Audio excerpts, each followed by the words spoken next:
نهمه پاره د 11 رکوع ده.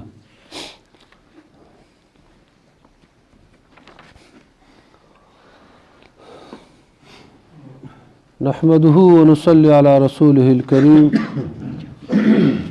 أما بعد فأعوذ بالله من الشيطان الرجيم. بسم الله الرحمن الرحيم. وإذ أخذ ربك من بني آدم من ظهورهم ذريتهم وأشهدهم على أنفسهم ألست بربكم قالوا بلى إلى آخره. صدق الله مولانا العظيم. پتیر آیتونو مبارکو کې الله پاک یو خاص وعده ذکر کړه چې بنی اسرائیل څخه الله پاک اخسته و. مخکې دی وعدي ذکر مخکې هم شوی و بنی اسرائیل په تیرو رکوګانو کې، او دې رکوع نه مخکې دا جخت آیات د غزای کې دا خبره الله تعالی بیان کړه چې بنی اسرائیل د الله پاک کتاب تشاو ګرځوله، نو الله پاک د جبرائیل علیه السلام په ذریعه باندې په دې خلکو باندې کوی تور راپورته کړ، او د دوی نه وعده واخیستله چې د الله په کتاب باندې به ایمان لري، په هغې باندې به عمل کوي. په دې رکوع مبارک کې الله پاک عام وعده ذکر کوي، د ټول بني نوع انسان څخه وعده ذکر کوي. اول خبره خدا ده چې الله پاک کامل مطلق ذاته، په هغه د چا باچهي چلیږي نه، هغه څه کوي دغه نه څوک پوښتنه کولی نه شي، څه دې وکړه څه دې ونه کړه. که ټول جهنم کې اچي څوک تپوس ترې نشي کولی، که څوک جنت کې اچي څوک تپوس ترې نشي کولی. خو بیا هم الله پاک یو عادت جاری کړی، عادت داسې جاری کړی ده چې الله پاک انسانان پیدا کړه او الله تعالی نیکی پیدا کړه او الله تعالی بدی پیدا کړه. انسان د نیکی او د بدی په مابین کې مکلف کړ. د نیکانو دپاره الله پاک جنت کې ځای وټاکه، او د بدانو دپاره الله پاک په جهنم کې ځای وټاکه. هر انسان الله تعالی د نیکویو بدیو په مابین کې څه مبتلا که، او هر انسان سره الله پاک خو د هر چا باندې عالم ده، او د انسان په هر ذرې ذرې باندې عالم ده. خو بیا هم داسې الله تعالی یو عادت جوړ کړ چې هر انسان سره الله تعالی 2 فرشتي کرام الکاتبین مقرر کړي، 2 د شپې او 2 د ورځې د انسان عملونه لیکي. د قیامت په ورځ باندې الله پاک د انسان د ټول د اعمالو کوي. انسان بدن ګواهي په خپل ځان باندې ورکوي. ځمکه په انسان باندې څه کوي؟ ګواهي کوي، په ګواهي کوي. کله الله نه څوک تپوس نشي کولی ستاسو ولې جنت ته واچولی، ولې جهنم ته دې خطا کړم. خو دا الله پاک د خپل فضل او د خپل کرم نه، د خپل فضل او د کرم په مقتضا باندې الله پاک دا معامله څه کړه وروره وکړه د انسان سره. چې انسان سره الله تعالی دا معامله وکړه لکه څنګه چې دا معاملې شوي دي، ځای په ځای باندې الله پاک د انسان څخه وعدې هم اخیستې دي. انسان چې کله ایمان راوړي، دا ایمان هم د الله تعالی سره وعده ده چې الهه کلمه د لا اله الا الله مې وولي، د کلمې لاندې ژوندګي به زه تېروم، ژوند به تېروم. دا د الله تعالی سره یو وعده ده چې انسان د الله تعالی سره څه وکړه؟ وعده وکړه. له دې وعدې نفرته رسول پاک علیه السلام مبارک صحابه کرامو نه پس د ایمانه بار بار بیعت کړی، هغوی نه وعدې اخیستې دي، رسول پاک علیه السلام مبارک کړی دي. د حدیبیې په موقع باندې رسول پاک علیه السلام 1400 صحابه کرامو سره څه وکړه؟ بیعت وکړه، د هغوی نه وعده واخیستله. فکر ورسېده. نو الله پاک د انسان د تړلې په خاطر باندې چې انسان نیکویو ته آماده سي، داسې ځای په ځای باندې الله تعالی د انسان څخه څه اخیستې دي؟ وعدې اخیستې دي. کنی الله پاک حاجت نه لري چې چا نه وعدې واخلي چې ته ښه کوه او بد مه کوه، ګوره خیال کوه، دا کوه دا کوه. الله څه ضرورت لري؟ خدا د الله خپل فضل و کرم ده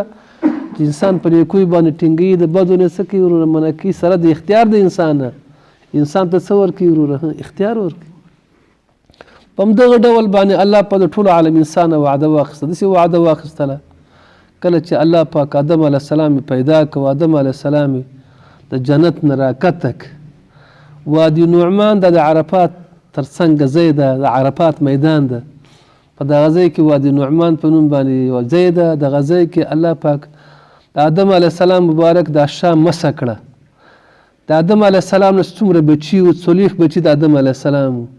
دا 40 بچي د آدم علیه السلام نه په شکل د سرو میږتونو باندې پیدا شو. او د هر بچي نه سوره پیدا کېدل هغه باندې لاس راکړه اگر هغه نه خپل بچي پیدا شو تر دې پورې چې موږ د چا نه پیدا شوي یو موږ په شکل د سرو مېږتونو پیدا شو موږ نه څومره څه پیدا کېږي هغه هم په شکل د چا پیدا شو وروره په شکل د سرو مېږتونو پیدا شو ان تر قیامت ورځې پورې پیدا شو کله چې پیدا شو الله پاک د ټولو ته عقل ورکړه شعور ورکړه فکر ورکړه پوهه ورکړه چې کله ورکړه بیا الله پاک ورته فرمایي الست بربکم زه ستاسو رب نه یم دې ټولو انسانانو وویل چې الهه ته زموږ رب یې قالو بلا ویلې تا زموږ رب یې دغه میثاق او دغه وعده الله تعالی ټول د بني نوع انسان څخه څه کړې ده اخیستې ده فکر ورسېده دا یوازې عالم ارواح کې نه یوازې ارواح نه و تنیم الله تعالی د انسانانو ته ورکړي په شکل د سرو مېږتونو یې وګرځول او دوی نه څه واخیستله وعده واخیستله دا نن چې هر بچی پیدا کېږي دا زموږ عقیده د هر بچی پیدا کېږي هغه د اسلام په خلقت باندې پیدا کېږي د اسلام په فطرت د انسان د بدن اسلام ته څه رجوع اوس سوال دا پیدا کېږي چې آیا موږ نه خدا خبرې مسیر دي الله پاک د خلک انسانان څه دپاره پیدا کول په شکل د سرو مېږتونو دوی نه وعده واخیستله حال دا وعده زموږ نه یېره ده فکر ورسېده ټول انسانانو دا وعده یېره ده یو چند اشخاص داسې تېر شوي دي چې هغوی دا وعده اوس هم یاده وه ذنون مصري په نوم باندې څلور کسان داسې ستاسې هغوی قسم خوري دا وعده موږ ته داسې یاده ده لکه څنګه چې اوس یو سړی موږ نه وعده اخلي داسې موږ ته یاده ده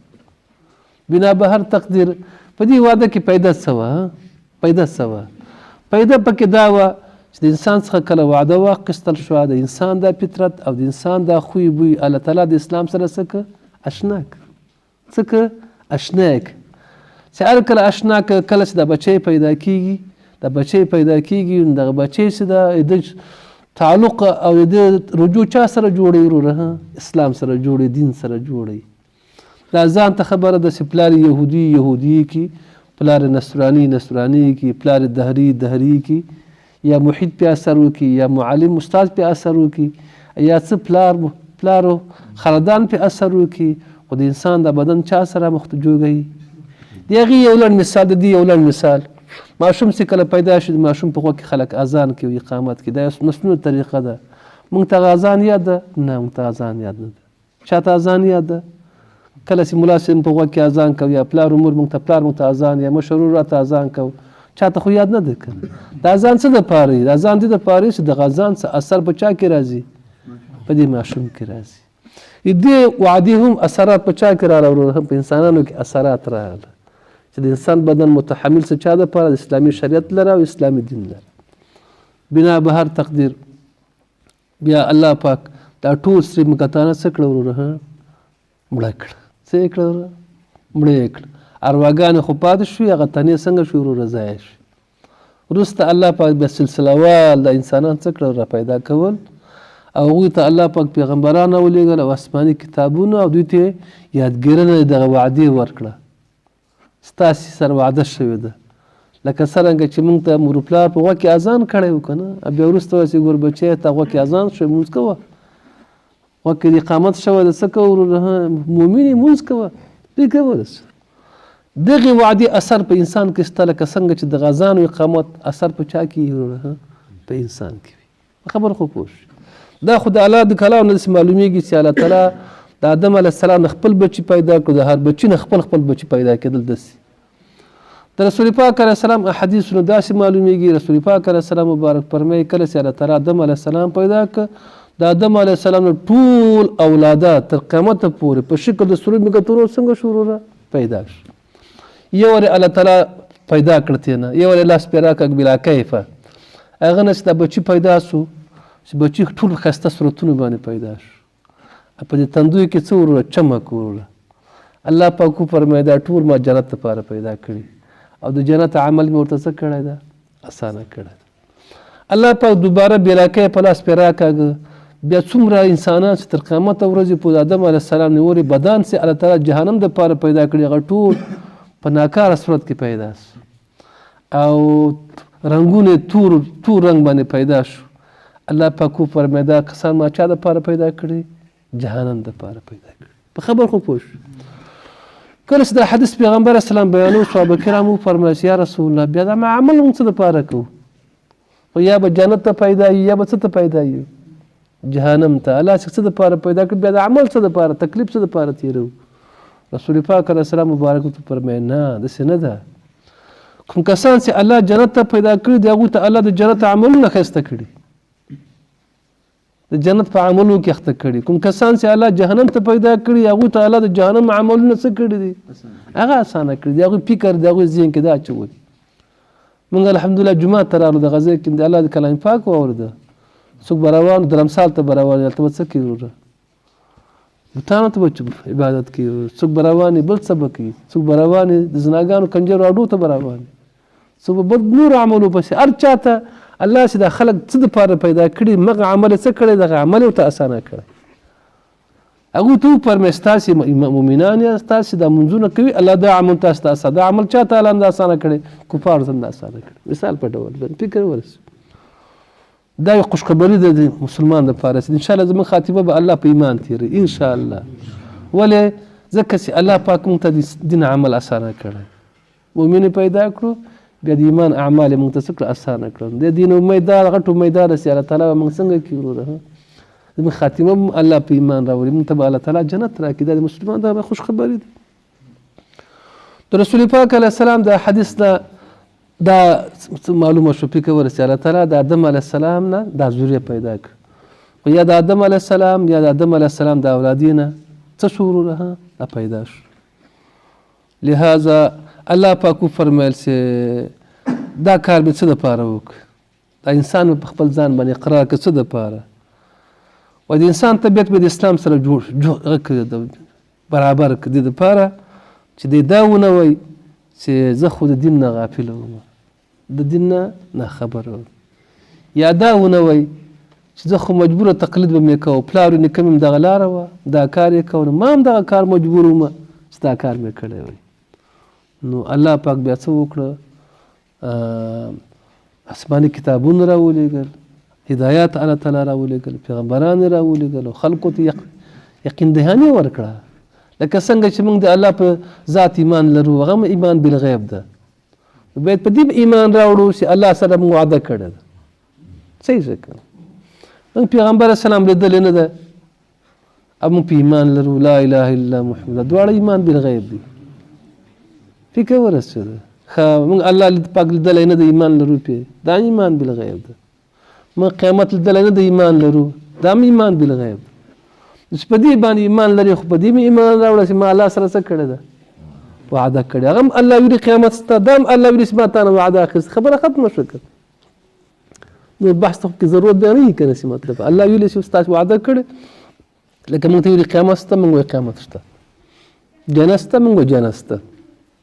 دا مثلا دا رقم ته الله سره وعده هم کړې ده الله دې موږ توفیق راکړي چې په دې وعده باندې څه وکړو ټینګار الله پاک فرمایي وایي یاد که هغه وخت وایز هغه وخت اخذ ربک کله چې واخیسته رب ستا وایز هغه وخت اخذ ربک چې واخیستله رب ستا من بني آدم د آدم د بچیانو نه من بني آدم د آدم علیه السلام د بچیانو نه من ظهورهم د شاګانو د دوی نه ذریتهم اولاده د دوی معنا آدم علیه السلام نه خپل بچي د بچو نه خپل بچي د بچو نه خپل بچي وایز هغه وخت اخذه چې واخیسته ربک رب ستا من بني آدم د آدم علیه السلام د بچو نه من ذریتهم د شاګانو د دوی نه ذریتهم اولاده د دوی واشهدهم او دوی اقرار کړه علی انفسهم په خپل ځانو باندې دوی اقرار کړه ځانو باندې او الله پاک داسې ورته ویلي الستو بربکم زه ستاسو رب نه یم الستو بربکم زه ستاسې رب نه یم قالو دوی ویلې بلا او ته زموږ رب یې بلا معنا انت ربنا ته زموږ رب یې شهیدنا موږ په دې اقرار کوو شهیدنا موږ په دې اقرار کوو الله پاک پر دا وعده نه څه دپاره ترې اخیستله این دې وعدې اثرات په انسان کې ښکاره شو هر بچی چې پیدا کېږي په ملت چا پیدا کېږي اسلام باندې پیدا کېږي په ملت اسلام پیدا کېږي په خبر باندې پوه شو دا وعده مې ولې ترې واخیسته وعدې دپاره ان تقولوا ان لا تقولوا ستاسي ونوي يوم القيامة فرز د قیامت کې انا كنا يقينا منغو انا هذا الذي عاقدين غافلين نا خبر من لدينا سو نا خبر ان لا تقولوا ستاسي ونوي فرز د قیامت کې انا كنا يقينا منغو د دينا نا خبر او تقولوا او لا تقولوا يا داونوي انما اشرك اباؤنا يقينا شرك له زمن پلاران يقينا شرك له زمنګ پلارانو من قبل مخکل دينا وكنا ذرية مخ اولادو من بعدهم رست داغونا